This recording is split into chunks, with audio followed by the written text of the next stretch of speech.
Okay, hi everybody, this is Kelsey. Getting in position here to update you. Today is May 9th, Monday, the day after Mother's Day. I hope everybody had a joyous Mother's Day yesterday. My mother's still alive, so I'm thankful for that. Our mother, my brother, our mother's still alive. So just wanted to update you. Felt the necessity to talk to you this morning.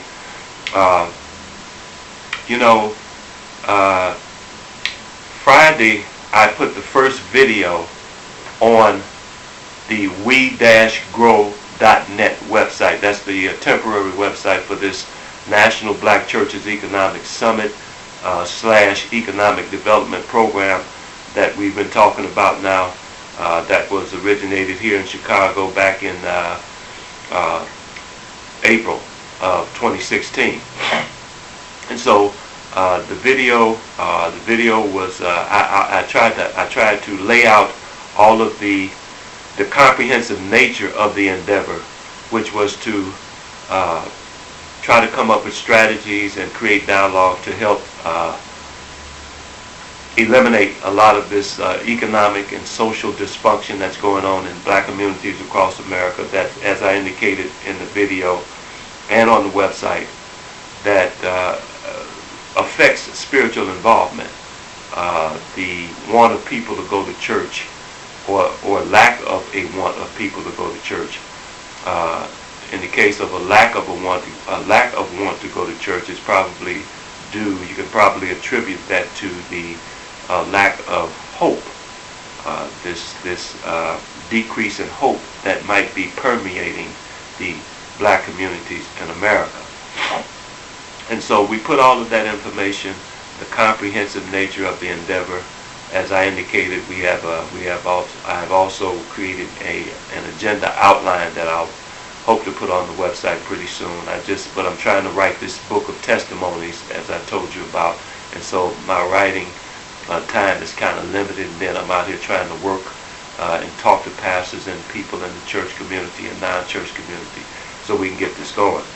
And so my time is kind of limited, but I wanted to talk to you about what happened over the weekend. Now, we put that information on the website Friday, May 6th, and over the weekend there were gunshots right here in my community. I heard them pow, pow, pow, pow, pow, and next thing you know, the community is swarming with police and onlookers trying to find out what happened. And so it seems like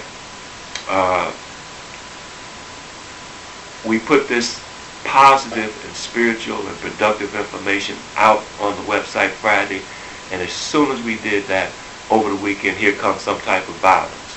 Okay? So in other words, it seems like whenever you try to take one foot forward, there's two acts of unproductive and unwanted behavior in black communities that wants to take us two steps backward. And I'm calling to let you know to be encouraged and do not be dismayed by that. That's a given.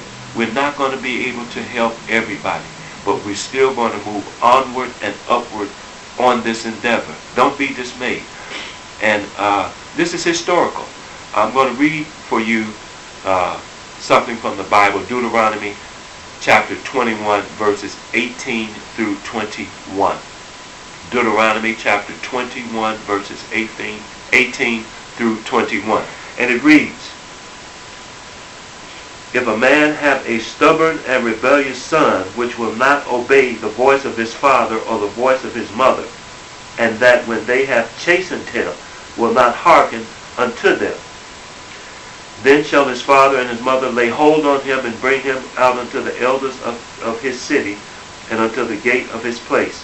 And they shall say unto the elders of the city, This our son is stubborn and rebellious, and he will not obey our voice. He is a glutton and a drunkard.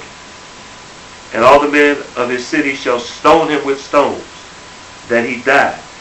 So shalt thou put evil away from among you, and all Israel shall hear and fear."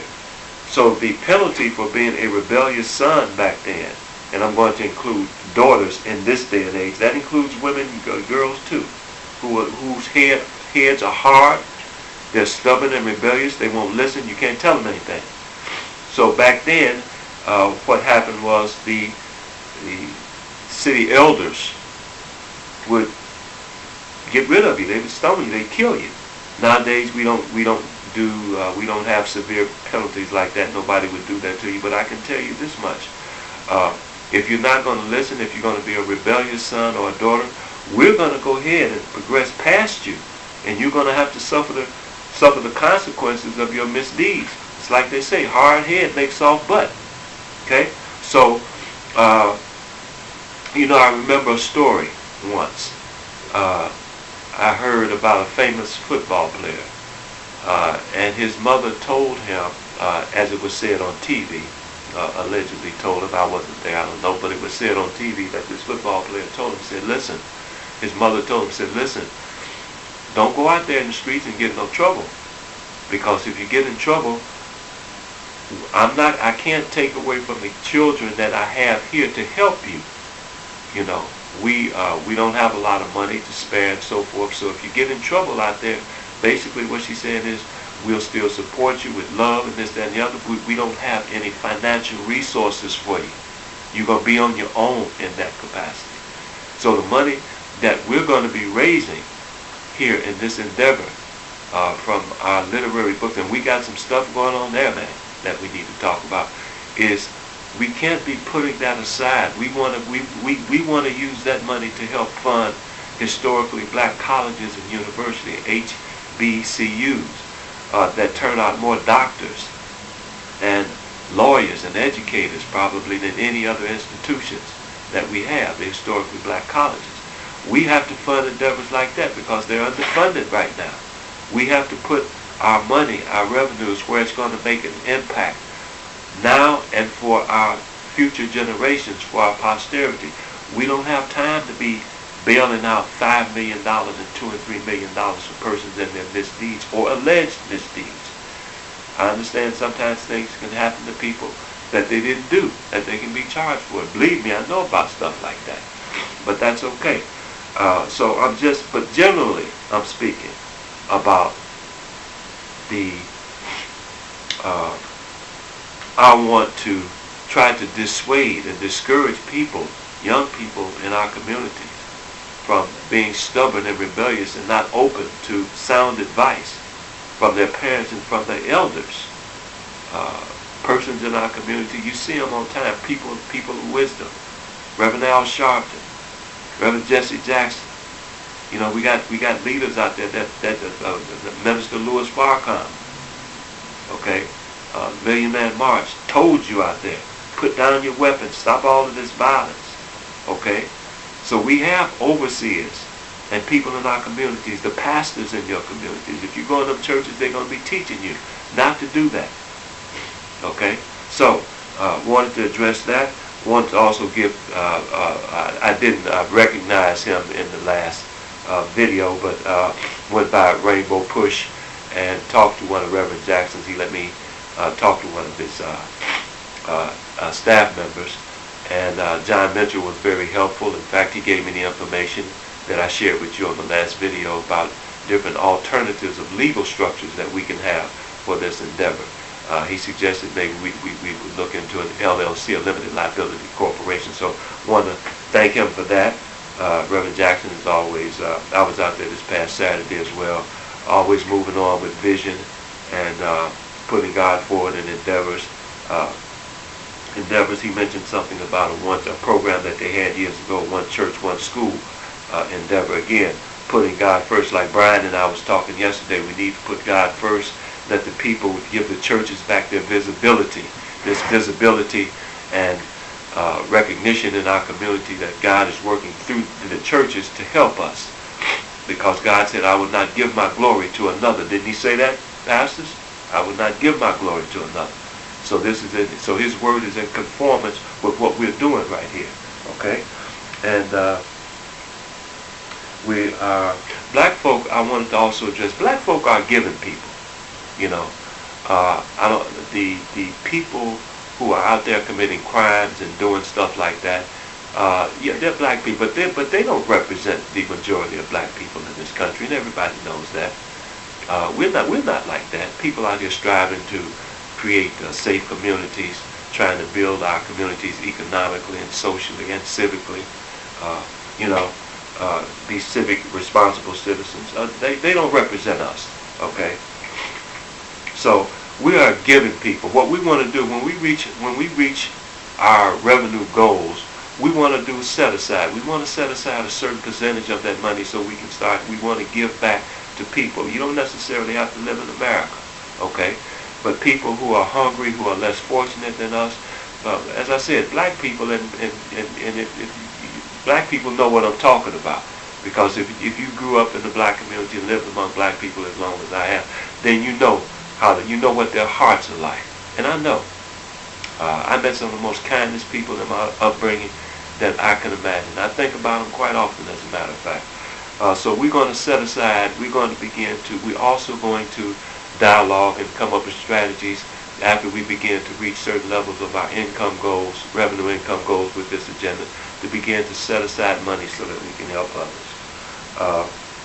I want you to send in your testimonies. You got my website, the Endeavor website that I created temporarily, we-grow.net. And we want to get as many testimonies as we can. We want thousands of them, because that represents our archival collection. We can get 10,000 testimonies. We can create books every 3 to 4 months that we can fund. So we'll have a continual source of revenue coming in.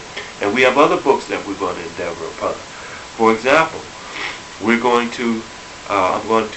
black people, we're going to become a literate people, okay? We bet more so than we are now. It didn't mean to say we're going to become, we have been for quite a while. As long as we were allowed, we were not hampered or shackled in any way from scholarship. We always rose to the occasion of scholarship and academic knowledge, but we're going to even do things greater in that arena, because we're going to now start looking at the real reality of also getting testimonies from mothers, so that we can create Mother's Day books, so that we can use the money to help mothers. How are we going to use the money? We can discuss that. We put enough brains together, we can find some useful meaning for that money. We're going to do Father's Day. We want testimonies from individuals or from fathers about fathers, and we're going to make a book out of that. We want to make a book for children right around Christmas time. So again, we're going to need testimonies. So we're going to become this literary arm that's going to be generating revenue for causes like that, perhaps women's causes with Mother's Day and so forth and so on. So we're going to be looking into that as well. But you see how it is when you put God first, how He begins to give you vision and how He begins to give you inspiration. And it's just going. This is just the tip of the iceberg, okay? And on the videos, we're going to create a separate site, a video gallery. For videos. Right now, after I upload this one today, that'll be 2 videos, and then I plan on having some more very interesting videos in the very near future. So that's what I wanted to talk. Don't be dismayed by the violence that seems like it wants to take us 2 steps back for every step we take forward. We have a historical account of the recognition of that by God when he spoke to Moses and told him what to do about rebellious sons and daughters. Okay, we welcome you. Don't forget, the door's always open here with the black community, but you have to conform and to do right, and just put away all of these this misdeeds and all of this kind of stuff. We don't need that. We want to move ahead. Okay, so I think that's about all. I know I forgot something I'm going to want to talk to you about later, but can't think of it now. So, want everybody to have a blessed week. Be careful, and hopefully this week too we're going to be having a video about nutrition and longevity. We want everybody, we want black Americans, we want everybody to live longer and which might have to include lifestyle changes for you, change of diet, no exercises, and so forth.